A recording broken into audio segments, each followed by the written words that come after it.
back to the channel. Time for another edition of The Week in Metal. This is week 43, the week ending October 27th. This week I checked out 23 new releases. Gonna recommend 6. And then I got a couple things to talk about. So, first up is Sangre Impura. Ravaged Fortitude of Foul Existence. This is blackened death metal.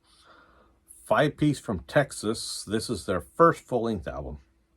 It's listed as blackened death. I'm going to call this war metal. If it's not pure war metal, it's not far from it. It's almost there, you know. Really heavy. Free download on Bandcamp. So, check this one out. Not for wimps, I wrote down. So yeah, if you like your heavy war metalish stuff, check this one out. Next up is Eternal Evil, The Gates Beyond Mortality.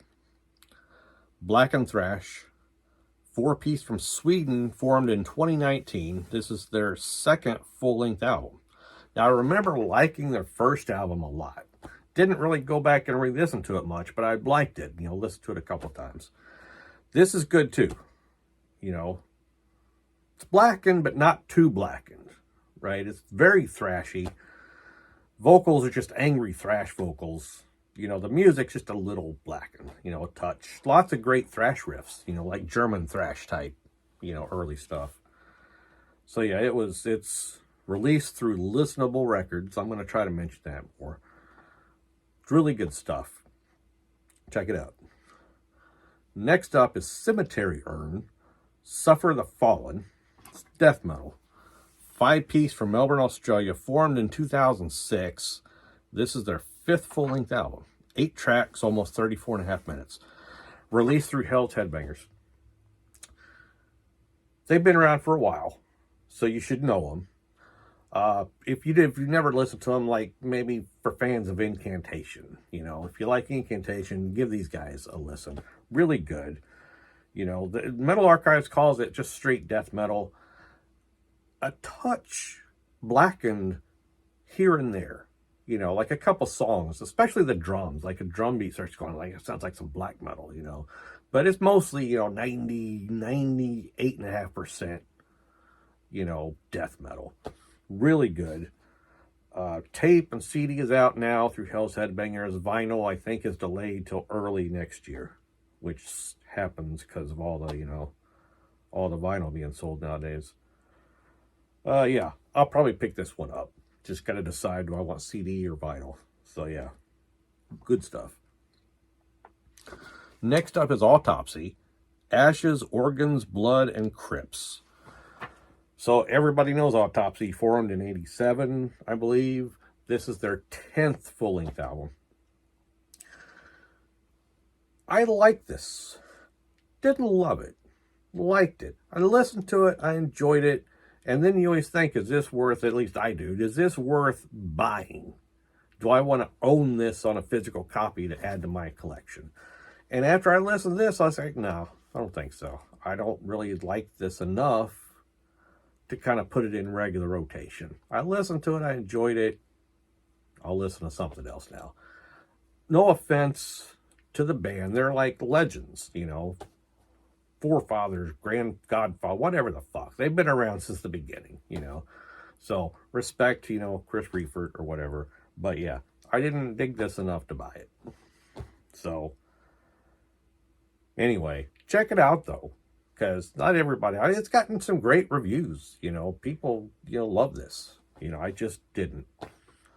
So, next up is Gravesend, Gowanus Death Stomp. This is their second full-length 3-piece band from New York. I love the first album, love that thing, you know, I might even have it still here. Yeah, it's still, I haven't since the last time I showed records. They're still laying here on the sofa. Great album. This is great too. Now, I'm going to have to listen to this a few more times to decide if I like it as much as the first album. But yeah, a little bit heavier, I'm going to say, just on one listen. I listened to this once, A little bit heavier, a little bit more war metalish here and there. Just heavy, good stuff. So yeah, I'm going to listen to some more. I'm sure I'll buy this on vinyl, you know. So yeah, check that one out. Last up, Lowest Creature, Witch Supreme. Listed as thrash metal / crossover. 5-piece from Sweden, formed in 2013. This is their second full-length album. Be honest with you, I didn't care for this one that much. But Joe likes it, and his friend Scott likes it. And they're much more in tune with thrash metal nowadays than I am, you know. So, you know, for fans of Power Trip, let's say, heard a little bit of Enforced in like one song early on, and then it went into something else that I wasn't digging, and I didn't make it all the way through. But it gets recommended by bigger thrash fans than me, so I'm recommending it for you to check out. So yeah, check that out. Lowest Creature, Witch Supreme. Shout out, there was a band called Chalice of Vomit, Inner Sanctum of Sorcerous Perversion. Great name, Chalice of Vomit. Didn't dig them. So yeah, not recommending them, but shout out for the cool name. And that's it for recommendations. Couple things. When I started doing the weekend metal, I'd always intended to I'm losing my train of thought, running out of steam. Always intended to also talk about things in like metal news that happened during the week. The problem is I go to like all the news sites like your Metal Injection and stuff like that. I don't know how many like big ones there are, but most of the stories I see are about bands that I don't even listen to. Bands I don't care about. You know, a lot of like deathcore bullshit. And I don't know, just more mainstream metal acts. They get talked about. Once in a while there's like a story about somebody I like, you know. But yeah, so I've just had no luck finding news. Couple things this week though. Bandcamp. Couple weeks ago, I read, you know, Bandcamp got sold to somebody, and I just saw in the last week or two they laid off half their staff, which is never a good sign, right? So fingers crossed that Bandcamp doesn't go anywhere, because I love Bandcamp. You know, I link to everything. Everything that I checked out this week, I checked out on Bandcamp. And I post links to Bandcamp. And it's a good way to support the artist directly, you know, because the stuff you buy goes to them. So, yeah, hopefully, what was that? That was like a half a, you know, hopefully nothing happens to Bandcamp. So, wanted to mention that in case you hadn't heard. And the other thing, saw this yesterday. So, I'm going to see Metallica in St. Louis this weekend. Just saw a news story. Apparently, at all the Metallica shows on this tour, there's been bootleggers selling t-shirts in the parking lot. Metallica just filed some, like, injunction, whatever the fuck, with a judge to try to get them to, like, force the cops to, like, enforce copyright infringement and arrest the bootleggers. You know, that's what they asked. They want them to confiscate the bootleg and destroy them, you know. Now, here's the thing. I'm not going to buy a t-shirt at Metallica, right? Don't know how much they cost. I'm going to guess $60.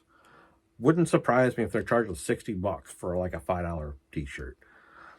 So, not going to buy a Metallica shirt. However, if there was a bootlegger in the parking lot selling Metallica shirts for half price, probably would buy one, you know.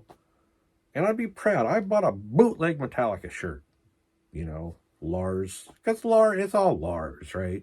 Ooh, you know. Anyway, I won't get started on a Metallica ran, because I paid money to go see them, you know. Anyway, that's it for the week in metal. I'm recording this on Halloween. I'm about to head over to my sister's for a beer, pizza, and passing out candy. So, thanks for watching. Thanks for subscribing. Please, if you're still watching, give me a like. I like getting a lot of likes, you know, and the video gets more views, it seems. The more likes you get, the more views you get. So, give me a like. Thank you. See you next time.